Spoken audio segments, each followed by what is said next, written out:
In Ulster County, a husband and wife dead in an apparent murder-suicide. Police say 45-year-old Caleb Smith fatally stabbed his wife, 37-year-old Kaylee Griffin. It happened in their home on Fair Street in Kingston Wednesday. Police say Smith then took his own life. The couple has 2 young children who are now safe with family members. Police say the investigation's ongoing. Police say a 64-year-old man has been charged with murder in a North Hills road rage incident. And on Saturday, the victim's friends gathered for a memorial. News 12's Emily Druby has that story. Friends writing a memorial to a 29-year-old Bronx man who police say was killed during a road rage incident. It happened on the South Service Road of the LIE near New Hyde Park Road Friday afternoon. Police have not yet released the victim's name, but on Saturday afternoon, loved ones gathered to remember him near the scene. We lost a great friend of a senseless act. He took a great person. Police say they've charged 64-year-old Brian Knoll with second-degree murder for this incident. According to officials, Knoll was driving his 2022 Ford pickup truck when he and the motorcyclist got into an argument. Police say after some back and forth, Knoll intentionally swerved into the green motorcycle, pinning the 29-year-old motorcyclist against the guardrail. The victim was pronounced dead at the scene. If somebody is driving aggressively, call us. We'll get officers there as soon as possible. It should never escalate to this point. Knoll was arraigned on Saturday. He pled not guilty. In a statement, his lawyer told News 12, "This is an unfortunate accident that was caused by a motorcyclist who was operating his motorcycle in the most reckless of ways. He had absolutely no intent to come in contact with this motorcyclist, and it's just a real shame that he is involved in this." His lawyer described Knoll as a grandfather who spent his life living, working, and going to church on Long Island. He says Knoll was coming from upstate New York to visit family. Police are asking anyone who may have seen this incident or the vehicles leading up to this incident, reach out to them directly or contact them via Crime Stoppers. In New Hyde Park, Emily Druby, News 12, Long Island.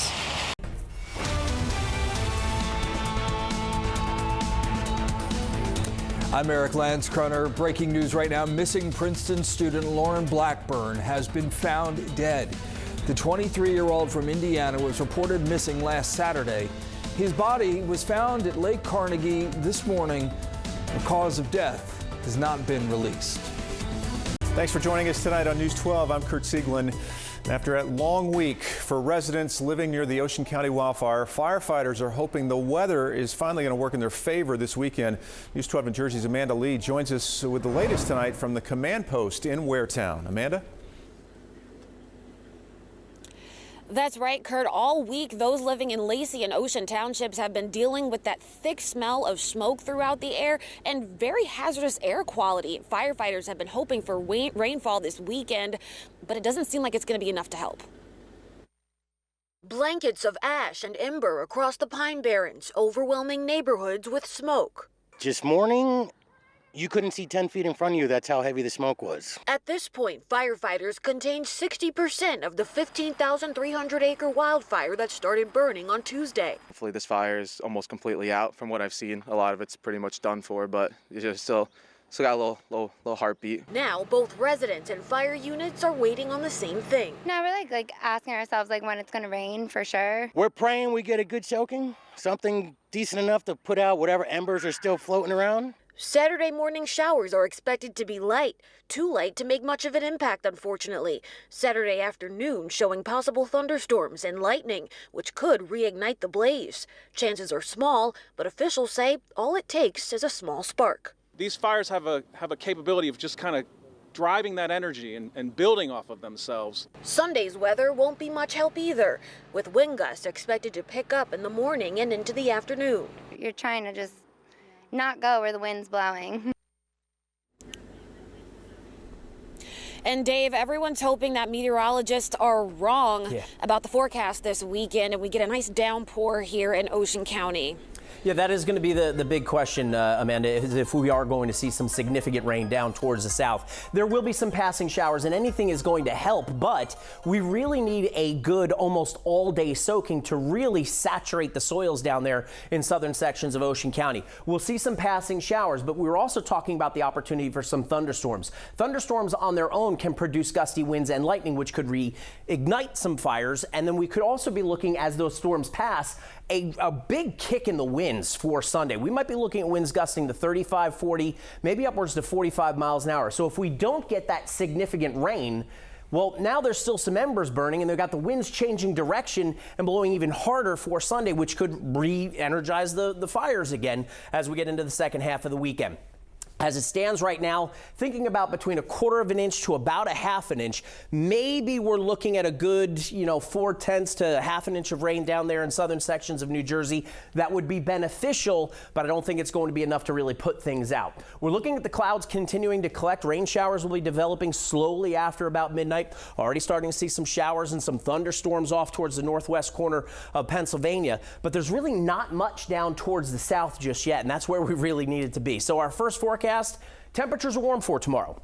74 degrees. There will be some scattered showers out there, but it's not a washout of a day. We'll be in and out of the wet weather. There could even be some pokes of sunshine. 68 right now and cloudy. We're anticipating that rain to be moving in through the overnight. I'll have more details on that coming right up, Kurt. And new tonight, emergency FEMA funding is coming to New Jersey because of the wildfire. The money will help with costs of equipment and supplies used by fire crews. And the mayor of Lacey Township with a message for the fire crews risking their lives this week. I'd open my house to them. What I want to communicate to them and our people is that we're there for you. We love you. I will do something officially at our township committee meeting and maybe on a larger scale and involve the whole county. Mayor Peter Curatolo is urging residents to continue checking the Lacey Township website as well as the DEP's for updated information. They put out the alerts for air quality, and the particulate matter will, having a background in public health for 17 years, will affect people with seasonal allergies, asthma, possibly COPD, and refer to their website with frequency because this is a situation with wind change can flare right back up again, my hope. Yeah, we're not leaving this story until this fire is out. Look for updates through the weekend, online, on air, and on the free News 12 app. We begin this evening with the major police investigation happening in Orange County, and it is prompting more questions than answers for residents. News 12's Julia Rosier brings us the latest on what we know. Police are on their second day investigating here on Little York Road. They're not telling us much about what they're investigating, but it has the community frustrated. I just think there should be a little more transparency. Well, we'll find out hopefully. The Pine Island community is now asking for answers about a police investigation on Little York Road. If it's nothing, let us know it's nothing. If it is something, then let us know so we can be aware. News 12 confirmed through a local source familiar with the investigation that state police have been executing a search warrant at a large property on Little York Road. According to Orange County property records, the property in question is owned by Michael Morasuski, who found the body of Dawn Marino in 1987. A source told News 12 police are searching the property based on a tip, and that it's not the first time police have executed search warrants at that property. Police have not confirmed that their investigation is related to Dawn Marino. People told News 12 on camera and have commented on social media that they just want answers. I'm just surprised after all these years they're finally, maybe, hopefully finding something about it. News 12 also talked with a John Jay College professor and former NYPD detective about investigations like these. They're probably not releasing a lot of information because, again, they want to protect the crime scene. He says scenes aren't always processed quickly, and it could take days to do it thoroughly. It's not television. It's not done in like 20 minutes, and we catch the bad guy in the same half hour. So it's a lot of moving parts. It's intricate. State police have said that there is no threat to the public, but will continue to bring you more information as we learn it. In Pine Island, Orange County, Julia Rosier, News 12. A gunpoint robbery at a local deli in Bed-Stuy has the community on edge. News 12 Julia Burns spoke with residents and deli workers who say the robbers were impersonating police officers. The NYPD says around 8:15 this morning, 4 robbers came into this deli on Marcus Garvey Boulevard and took out a gun before throwing a 40-year-old man, a 48-year-old man, and a 60-year-old man who sources say were employees to the ground. Residents in Bed-Stuy say they never thought it would happen at their local deli. I live around here a long time, and I know these people, and I never thought that they would ever get robbed like that. But even more shocking to residents, the way in which it happened. We spoke with deli workers who did not want to be on camera, but say the robbers were pretending to be someone they're not. They came, like, say they're NYPD, they say they're a cop, and they throw the guy on the floor. People in the area tell me police presence is common on this street, so it wouldn't be out of the ordinary for them to walk in here. They could be sitting there, and next thing you know, as soon as they pull off, somebody's coming. I think that's really wrong. You don't know who to trust nowadays. We're told they left the deli with items, but at this time it's unclear what exactly they got away with. Police say they then took off in a dark-colored van. Thankfully, we're told no one was injured. Right now, the police say no arrests have been made and the investigation is ongoing. Anyone with information is encouraged to give them a call. In Bed-Stuy, Julia Burns, News 12 Brooklyn. And new tonight, police have arrested a woman in connection to a deadly stabbing in Kingsbridge Heights. 37-year-old Cynthia Phillips now facing murder and manslaughter charges. Police say 40-year-old Dwayne Valentine was stabbed in his chest last night inside of his Grand Avenue apartment. We're told it started with an argument, but the exact details are not yet known. Sources do believe it was some kind of domestic dispute. Valentine's friends say that he was a good person who took care of his family. Didn't bother nobody. He was always here with his girl, you know. Had a couple of drinks together, but like I said, you know, who was to know that was going to happen, you know?